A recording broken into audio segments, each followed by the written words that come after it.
Hello, and welcome to the panel on AI, the creative business in the age of AI. My name is Adina Kornbluth. I'm the founder of a boutique interior design firm. We specialize in commercial design jobs and as well high-end luxury design. Now, what many of you might not know is that before I became a designer, I have a degree in computer science. So technology doesn't scare me. It excites me, it's interesting, it fascinates me. But, as most of you are probably experiencing, I am getting bombarded every day by, take this AI course, AI, and I think we can all agree that AI is here. It's no longer something that AI is coming, AI is here. So I have gathered a panel of friends, some older friends, some newer friends, each experts in their field, which each will give us a different perspective of how AI will be integrating into our businesses or how we can integrate it into our businesses in all different ways. I'm going to give each panelist a moment to introduce themselves, starting with Pamela. Hello, can you hear me? My name is Pamela McNally, and I am head of field marketing and market development for House. And for those people, does everybody here know House? Raise your hand. Everybody knows, right?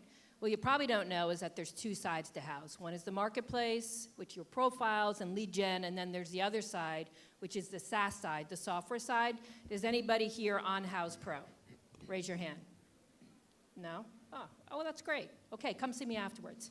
All right, I'll pass it on to you, Abiola. Hello, folks. My name is Abiola Amusan. I run AB Luxury Design, a smart home company geared towards interior designers and architects. We've been in business for over 5 years. I've been in the technology field for a little over 2 decades. I was just waiting to see if you were done. Complete. Yeah, okay.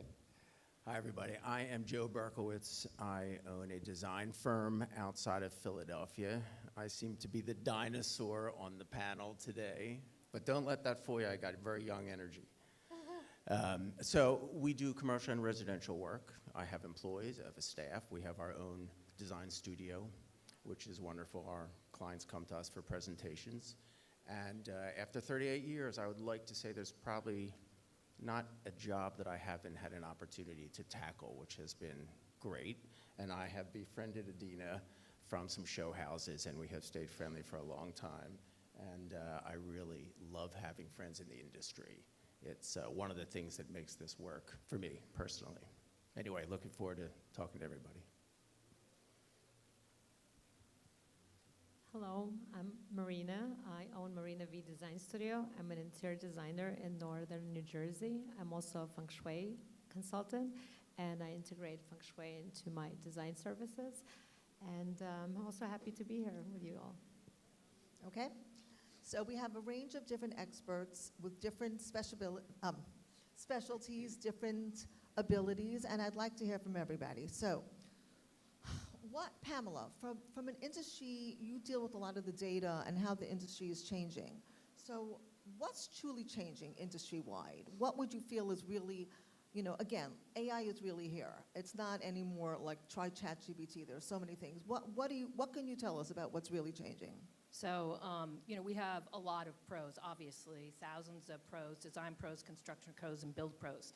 We just did a recent survey of all of them about how AI is impacting the industry, and you'd be surprised, only about 30% are using it actively in their businesses. But of those 30%, it has changed the way they do their business and has made them more efficient and productive. So of those, 74% use it for pre-visualization and a lot of back office, documentation, taxes, invoicing, and automation. And I'll just say, for those 30% that do use it, they say it saved them 3.5 to 4 hours a week, which basically means I could take on another project.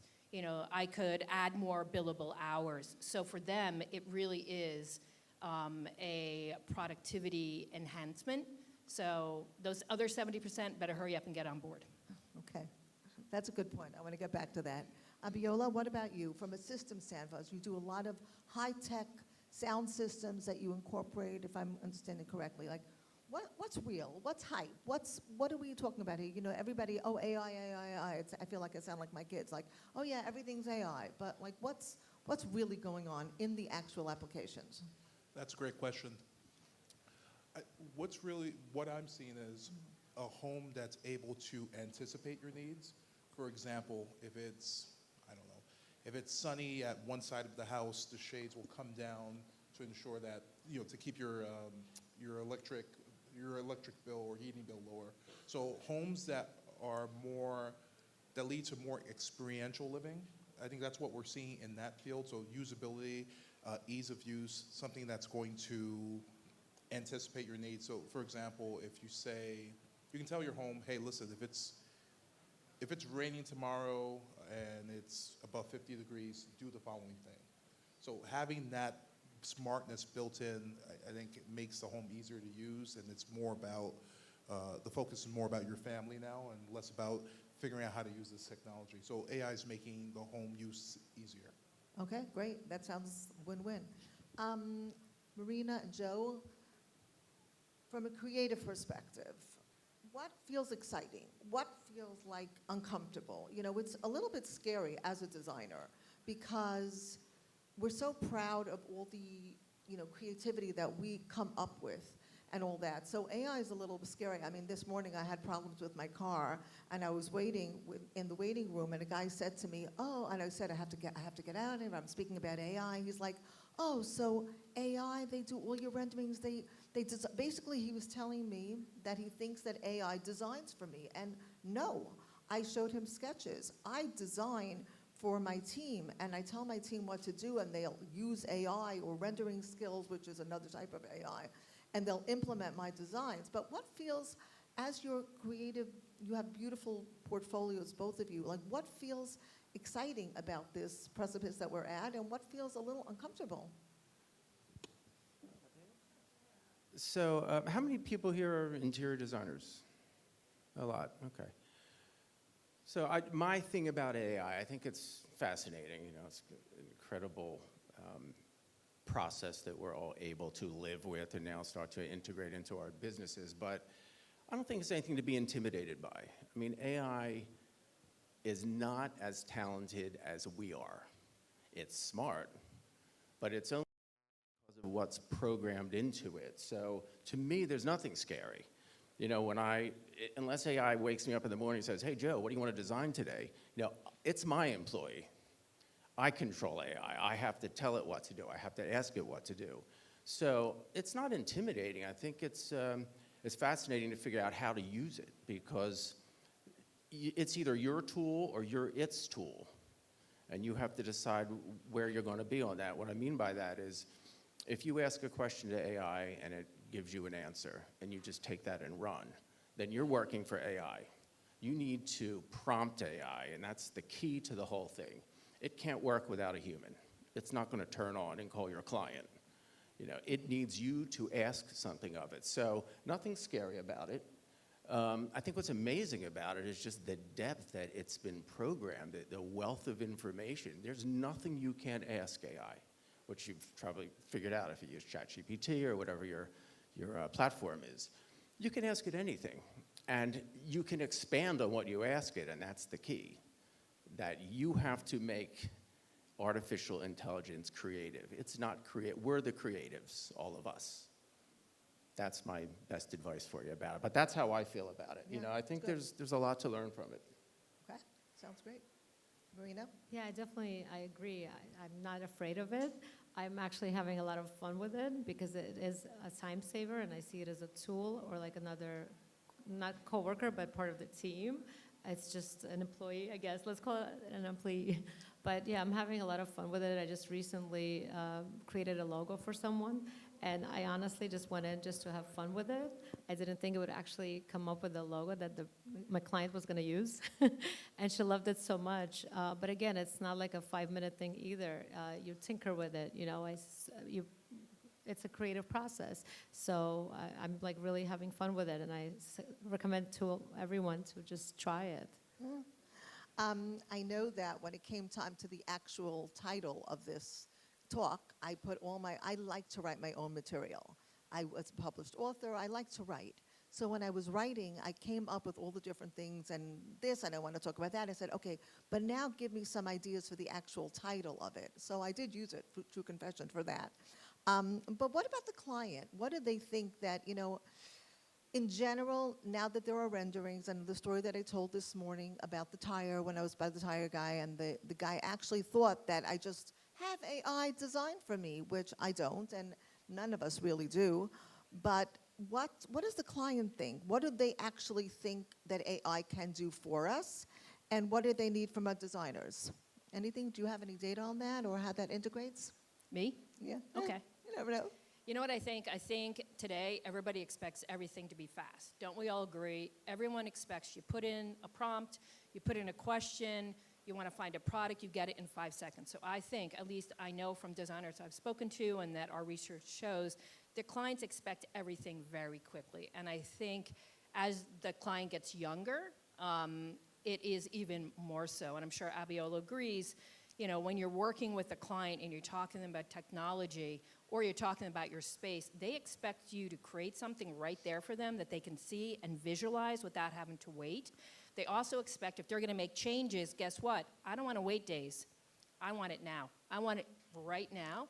And as I think AI, people trust it more, I think you're going to see the expectation grow even more so. More personalized, more customized, and quicker. So I think it's not going to get easier, guys. The clients are going to expect 24/7. They're going to expect design right then and there on your first meeting. So I think it's going to push everything much quicker. I think that Amazon did that to us, to be honest, my personal thing. You press a button and it's at your door the next day. It used to be you ordered something, took 2 weeks till you got it. But I find that with my clients, and I'm trying to now tell them, I have a new client, I'm doing a whole house reno, and I'm thinking it's going to be 6 to 8 weeks before I have this for you, and I'll have it before that. I'm already halfway through. But the expectations, we need to manage our clients' expectations, because if not, they expect by the next day you're going to have it with 6 renderings and everything picked out, and it's not really realistic. But that is your job, to manage their expectations. Exactly. Some clients will accept it, some clients will not, and you have to decide, do you want to work with that type of client? Excellent, true. Abiola, how about you? So, we did this before, Pam, so I agree fully with what you just said. We find that a lot of the work we do is custom, right? So we're in the high end, and folks are used to Siri, Alexa, can't you just have Siri do it? And it's just not the case. So folks have seen that, hey, listen, these things do it fast, why can't I have it that way? And when you're doing custom, there's really not that. You just don't have it. Just like the things you design, right? I'm sure you use it for visualization so someone can see, hey, this is a mood board, this is what it can look like, but that's not going to be the actual thing. The sink's really not that size, or the tiles aren't going to look exactly like that. Okay. Joe, what about you? What do you think how AI influences what our clients' expectations of us are? Well, the interesting thing is, so I feel like I'm here for another purpose on this panel. I don't think for me, it's not at the point where it's influencing my clients. I think most of my clients are unaware of it and still looking for me, for my team to come up with a creative concept, to talk them through it, hold their hand, not asking me where did that come from, or are you using artificial intelligence? The other day, for the first time, a client called me about a problem in their house. You gotta love all these little problems we get, but he was concerned that the heater under his desk, custom built-ins in his office that we just did, was gonna start a fire. It's radiant heat. It's hot water running through a pipe. So I said, that's not gonna start a fire. He said, would you like to know what AI had to say about that? So I said, well, listen, you're paying me a lot per hour, so no, not really. I'm pretty sure that you're not going to get a fire from hot water, under your desk. But it was interesting. The first guy that I ever bumped into, in my industry as a client that asked me about it, and it made me think, at what point are we going to cross over And the customers are going to respect AI's opinion more than ours. You know, when I shut him down about it, he was like, oh, okay, he moved on. At some point, that's not going to be the case, though, for sure, you know. Although when AI is smarter, I should get out of the business, I think. It learns. It keeps learning from us. That being said, you know, it's a little scary at times. Marina, what about you? What do you find? I think that's an interesting point. I think later on in the future we'll be kind of, I'm sure the clients will be asking us, oh, well, AI told me this and you're saying this, right? But it's to me, it's like a search engine, right? It's a computer. It's not thinking for them. It's not thinking for us. It's just giving us like maybe some facts, maybe some misconceptions. You know, you have to like use it and kind of give it some thought, right? Without kind of just jumping into it. So I think right now, like Joe said, like I don't think clients are realizing we're using it. Again, it's like maybe like Photoshop used to be, or Illustrator. I feel like it's another program. Like that's how I see it. Maybe it's like a rendering tool. It's just a tool. So I think they're not realizing it yet. But as long as we, you know, use it in our creative process, I don't think it really matters, you know, what we're using. And it's designed, the default for AI is efficiency, not creativity. So unless you can introduce creativity to it or intuition or feeling, it's always going to default to efficiency and giving you a quick answer. And it's not perfect either. I don't know that it ever will be. If you've ever Googled information on ChatGPT and it's incredible and it tells you exactly what you need and where something's located and how to get there, then it gives you the wrong phone number. So Right. it's still only programmed with the information that's been put into it. So Sure. there's Right, it's not plenty perfect. missing. And you know, we're always going to be needed no matter how advanced AI gets. Always going to need the human touch, you know, especially if you're a designer. Unless AI goes and holds the hand of my 80-year-old client Libby who wants me to see her rug that got a stain, it's always going to need me, you know, always. You know, that human touch, the connection, how our clients rely on us. So the point of that is that AI is a tool for us to be efficient in our businesses, whether that's through the design side of it or the process side of it, doing spreadsheets or bullet point emails to your clients, which it's fabulous at. So that's, you know, to me, there's always going to be a limitation, even though it's incredible. Marina, I know that you use Midjourney a little bit. I remember hearing that, and I know you answered some questions. Now, to me, and again, maybe I'm wrong, but to me, any real AI-generated design that I've seen always looks a little fanciful. It kind of looks almost like I could see it in like a modern-day version of Grimm's fairy tales. Like there's just wings and floating and everything very fanciful. So does it expand creativity, AI, or does it flatten it? Is it just when you throw in something into AI, do they all kind of look the same? I'm sure you know what I'm talking about. Those very, I Yeah. really feel like it could be in a fairy tale. But I think maybe it's Midjourney. It's also what you set it What? up to do. I can't hear. Oh, so it depends what you tell it to do, right? If it's just like a quick, like 2-word prompt, it will probably just give you what you've been seeing, right? Like the same thing. What I did recently for the show house, when I applied to do a new show house, I decided, let me try it with Valerie AI. Yeah, and I'll share it with you. But it wasn't like a 2-word prompt. And it wasn't a one-time thing. You sit down, like, here, spit out this, like, show house idea for me. It was a very detailed summary of what I was looking for. And after it, you know, gave me the piece of art for that, the rendering, I still continued to work on it. So in the end, it's not like it's spewing out the same thing for everybody, because it was something that I created, like sort of like this, the fairy tale you're mentioning, right? You're giving it a fairy tale with all the details, with the characters, with the colors, with the, you know, with the floor plan, with your layout, with everything. So once you put in all the detail, it will not do the same thing as if, you know, if Joe went in and said, like, I want the same kind of room. Joe, look, when you're so well known for your legacy and your craft, and every interior is so. I still remember you painting that ceiling Thank you. back in That's Valerie sweet. House and Grace's house. But so how do you see AI? Because right now AI is at a certain point, but it's generative. It's changing every day. I keep thinking back to that old movie what was it called, Space Odyssey? Where, by the end of the day, the computers took over because, let's face it, computers are learning every day and they're changing every day. I'm married to a tech guy, so he's always like, no, technology, technology, technology. What it is now is not going to be soon. So how do you feel, what does it do to creativity, AI? Is it something that we can use to harness our creativity, or how could you use it with your practice, which is so founded on so much legacy and history and crafts and personalization? Do you see that being part of it? I do. I mean, we use it now, but really more for processes. Right. I wouldn't say that we're at the point where we're doing rendering through it, because I have people in my office that are so talented, and they are humans, so their creative is instinct.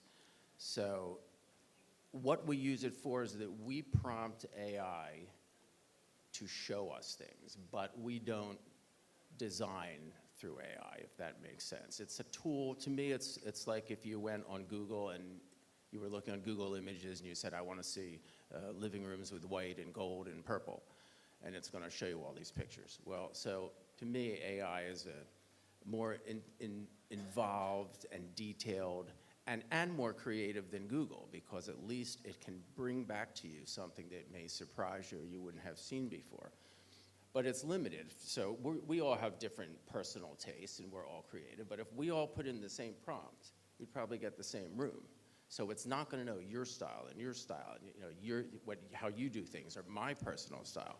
So we're trying to figure out how to prompt AI with the correct details to get the result that we want, that is the JAB design group style, not the style that AI has. And AI is, because it's an efficient platform and has all this information, it's learned to give you the average of all that it has. But we're not average. Okay. So when we're designing, we don't want to be I'll take average. that. We're not going to say, oh, this seems pretty good, let's show that to the client. So it can't think for us that way. It could show us 1,000 versions of a room, but it can't decipher which is the one that client in that house on that street is looking for. And I sort of equate it to, like, if you open up a design magazine, which we all do, part of the process is flipping the page, but you're looking for something. So some page is going to jump out, but with every page you flip, you might see, oh, that's an interesting table, that's a cool light, I kind of like that carpet. And then eventually you get to a page and, oh, that's what I was looking for. To me, you give AI information, it just opens it to the page. But you miss the journey. And for us as creatives, we're kind of picking up all these little things along the way that stick in your mind that you're going to pull from at some point to create your design. So, AI is a tool, and we have to feed it for it to be as creative as we want it to be. Which leads me to the question, which is really the question of the room. Like, again, I just saw the other day a program about, design your own house, a certain type of AI. So can architects ultimately be replaced with AI? Or what does the data show, Pam? Have there been studies with that, Pamela? Look at Abiola's face, because we've had this conversation. Okay, I'd love to hear the two of you weigh in on that. So, you know what I think? I think that the data shows that right now it's still in its infancy. The data shows that only about a third of designers, builders, remodelers are using it in their day-to-day business. However, what I think is that eventually you will not be able to work and be successful without it. I do think it does add years of experience to someone who has little experience. So what I think is going to happen, this is my own point of view, and he's getting ready, I see. I do think you are going to find that designer, architects, builders, there are the ones that are mediocre to okay, will go away. I think ones like Joe will not go away because you're above the rest, but it does help the mediocre to the not so great be a little bit better, but eventually they will go away because AI will replace them. It is going to be faster and better. It does learn. Anybody here puts in a prompt, I put in a prompt, it already knows who I am. I've trained it to know and to answer and respond for me. So it's in my tone. If I write something, it's in my tone. It's not AI's tone. And that will only get better. So I truly believe it will become a very, very close partner business and life for everybody in maybe 3 to 5 years. Joe, I did want to ask you, how old are your clients? Well, we have a pretty wide range of clients. So on the young side, 40 up to 85. So again, I think anybody who's raised on AI is going to expect AI. Yeah. And they're I going to agree. expect that result. I agree. Yeah. So I think we're not going to see what's really going to happen until 10 years when that, Gen Alpha comes up and they're like, this is what I want. The sort of thing. customer that asked me about the AI question was one of my youngest Yeah. youngest clients. Yeah. They're so used to it. And I do agree that, right now it's something interesting and we're all saying we should be a part of it. If you're not getting into it now, then you're going to be way behind the 8 ball, because 5 years from now, if I'm on this panel, and I'll probably have less hair if you can imagine that, but I'll probably be singing a different tune about AI than I am today, for sure. Agreed, 100%. My husband, again, he's a tech guy, he runs a tech company, and he says it's not that designers, he feels, and I'd like to hear from you, Abiola, what your thought is also, and it's not that it's going to replace AI, but the designers and architects who use AI will will last, and the ones who don't, those will be replaced. If you don't keep up, it's like back in the day when CAD first came out, and before that, my professors in school would talk about, everything was done by hand, and the architecture exam was 3 days, and they had the this and the that, and now it's all done by machine, and like, oh my gosh, it changed, the world is changing, and it's changing faster than we can anticipate. Abiola, what do you think?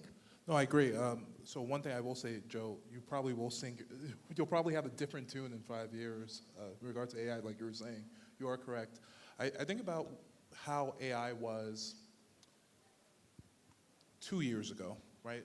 There's a video of Will Smith, like, eating, spaghetti. I don't know if anyone's ever seen that. That was one of the earlier videos of AI generating something. 2-3 years later, it's almost indistinguishable, like you can't tell. And that's a very short timeline. I used to work in IT, and there was a law called Moore's Law. Every 18 months, the computer's going to double in speed.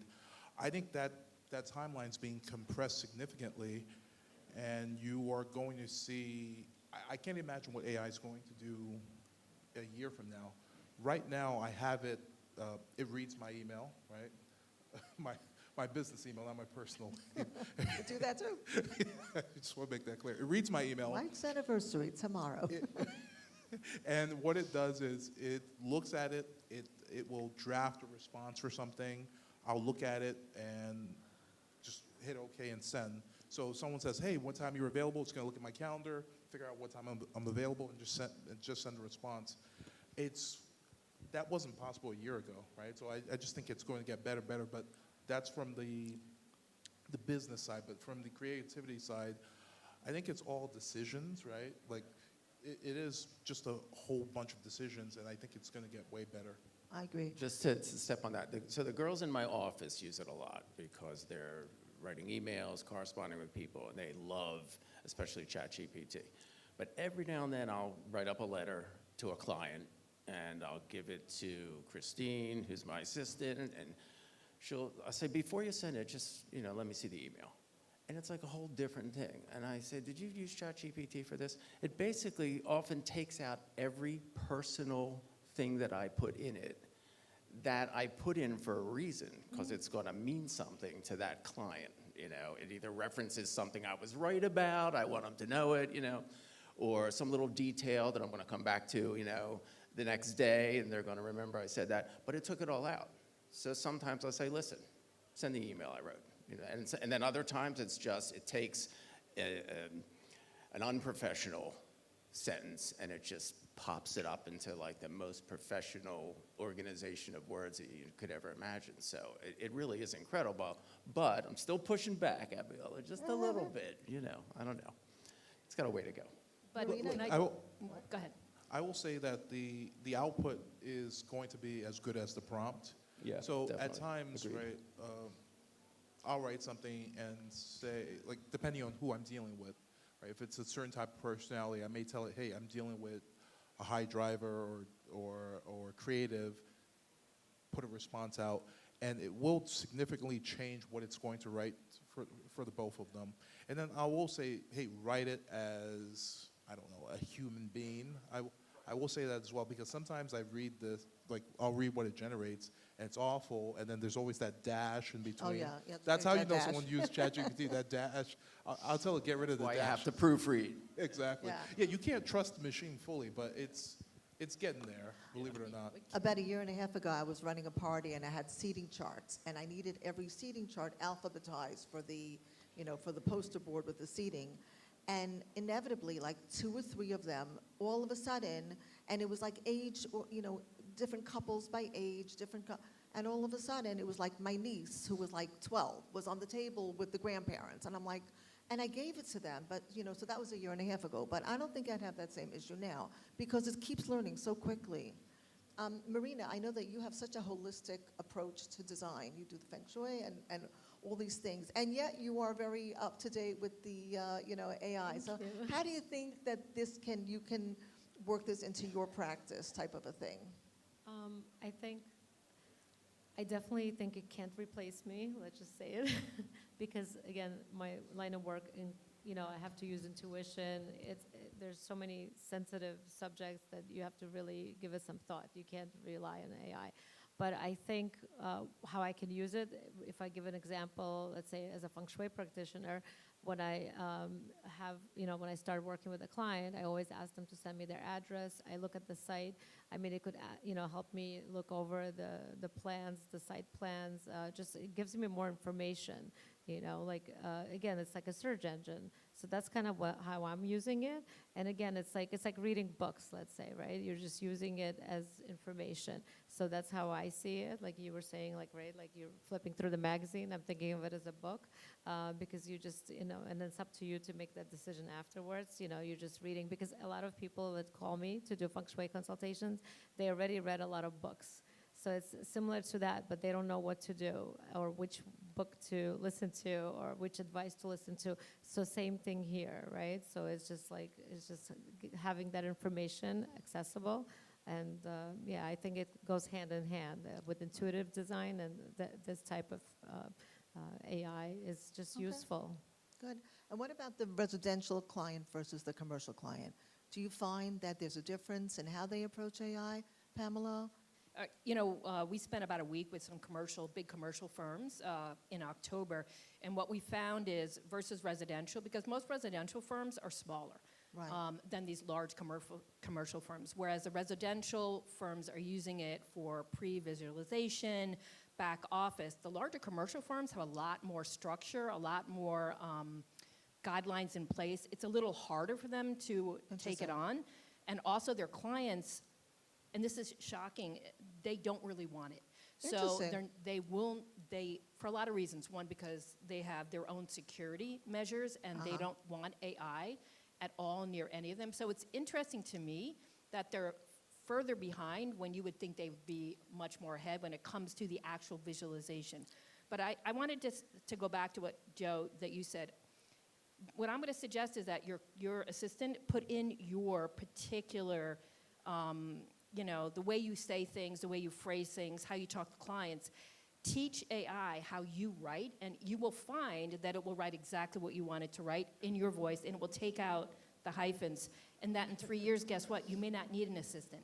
And that's what AI is going to do, because you're going to be using it as your assistant. That's why she did it, so she look, can't that's be interesting, replaced. but I still feel that the human touch in the design industry, it's going to be hard to replace humans. I don't think my assistant or any of the SketchUp people in my office could ever be replaced, because they actually have a real connection to all of my clients. They speak, they talk, they have a relationship. The people in my office know the client's needs, where they are certain days of the week. The customers literally call to talk to them sometimes, ask them questions. They bring in cookies for them. I don't think they're going to they're going to lose all of that personal connection. That's a big part of my business, is that I'm personable and I'm hands-on, and I will show up at your house unless AI goes to my client's house and hangs out with them and has a martini with them. I don't know that that's going to, for me, promote more work from my existing client base. I want to be your client, by the way. Come and Yeah, have more come on time over. with me. It's great, good choice. I find in general that AI, in my mind anyway, I divide it into two parts. I divide it into the technical, the back end stuff, which I am trying to integrate more into my office, my systems and all that. And it's a little scary, but I really am trying to work on that. And I am not necessarily ready to relinquish my creativity and have AI work on my actual designs. Maybe the research of which stone will last better in a certain climate and which will have less issues. But I don't necessarily, even when I use my teams to render, I'll draw it out for them. I'll tell them I want this, that, that. I'm not letting AI or anything make the design choices for me. So I'm going slow. And you won't, because you'll prompt it, because you're the Right. creative and you're Right. controlling Okay. it. But I do agree AI is incredibly deep and able to do anything we could ask it to do. But for instance, like if you said AI, do me a rendering of a polished stone, it's going to give you the polished stone. But the creative's going to take the stone and engrave it, or give it a rough edge, or break it in half, or change the shape of the stone, So the creativity is still going to have to be demanded by the creative, Right. so that the tool of AI can assist you, and when Right. it comes back and gives you something, if you just run with that, then Right. AI is the designer. You have to continue to ask more of it until it presents to you what you are trying to design. You have to design with it, Right. if that makes sense. Yeah. And now something to bring up, people are using ChatGPT to, instead of Google being the search engine, they're throwing it into AI. I love it. Yeah. I call it my buddies. Every time my wife asks me a question, I'm like, hang on, let me check with my buddy. She's like, here we go again. But the answers are always so great, I Right. should stop And it's telling better, her you don't it's have to my go buddy. through all the ads. Yeah. Are you adapting your business to deal with that for SEO and type of a thing? Well, I think we all use it. The girls in my office use it all the time. No, I'm saying, but if I say I want, who's the Oh. best designer in Philadelphia? Oh. In other words, to use it people are using it as a search yeah, engine. Yeah, we use it as a search engine all the time. Yeah. I do it constantly. Yeah, I had did one- the other day. I messed around with it. I'm sorry. And I said, design me a room, and I put in all the stuff. And it was really interesting. It came back and started asking me some questions. It is programmed to go. And the question is not about the design. It's like, would you like to see something more? So it's still asking me to prompt it more. It can't think for itself. It's asking me, will I think for it? But it got to a point where it said, would you like a 3D rendering? Which is the point I stopped, because I'm like, I don't know that I'm ready for that, but I'm going to follow through and see what that looks like. First of all, do we have any questions from the audience? Anything you want to ask any of our panelists? What? Shifra?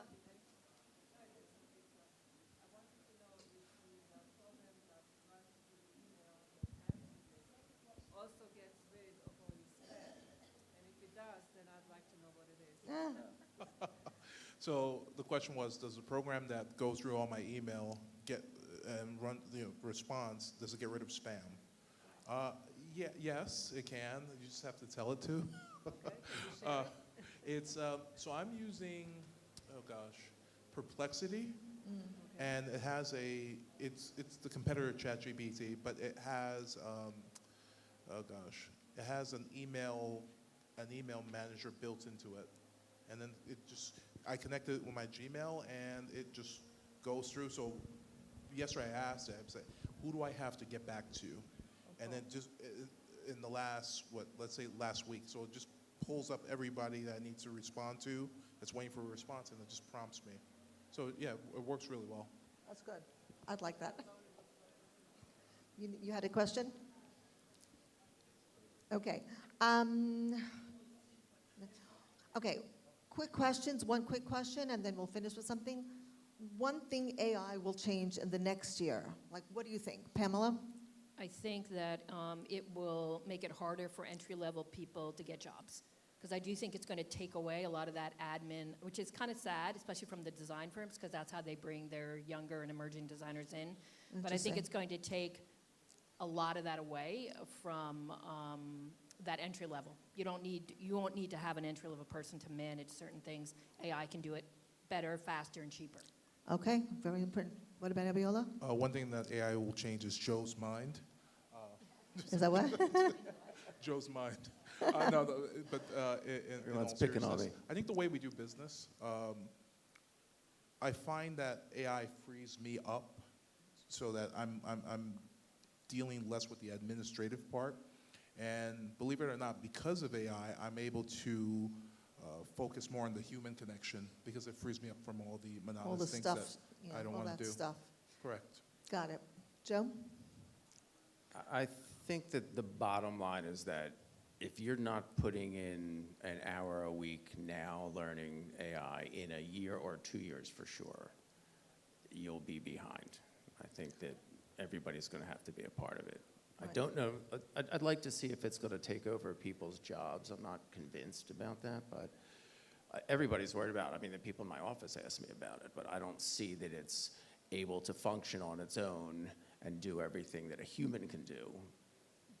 And I wanted to say, I think AI can design, but it can't be a designer. There's a difference. Okay, good point. I like that. I think we should all come back next year and see what happens.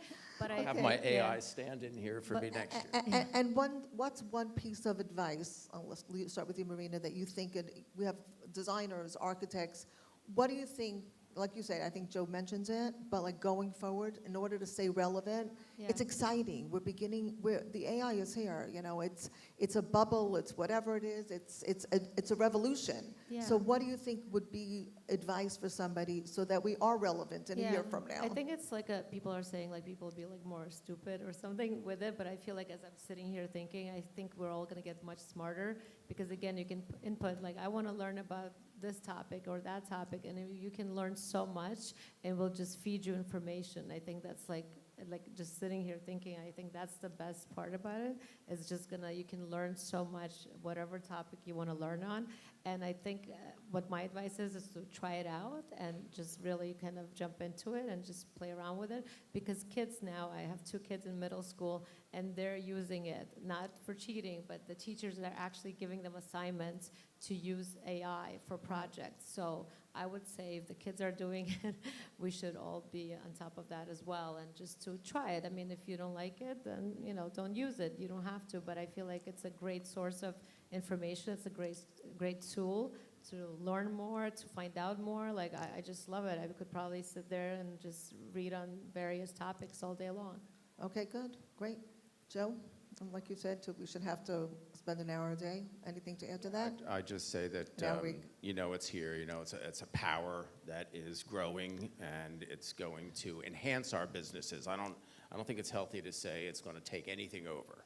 It's just going to grow, and the key is let it grow into your business. So my suggestion is a little bit each day. I said an hour a week, but what I do is 15 minutes a day. I just mess around with it, test it out, see what it can do, try to learn a little bit more, because an hour a week, every week, really, at the end of a year, you will be surprised how much you have researched and learned without killing yourself over it.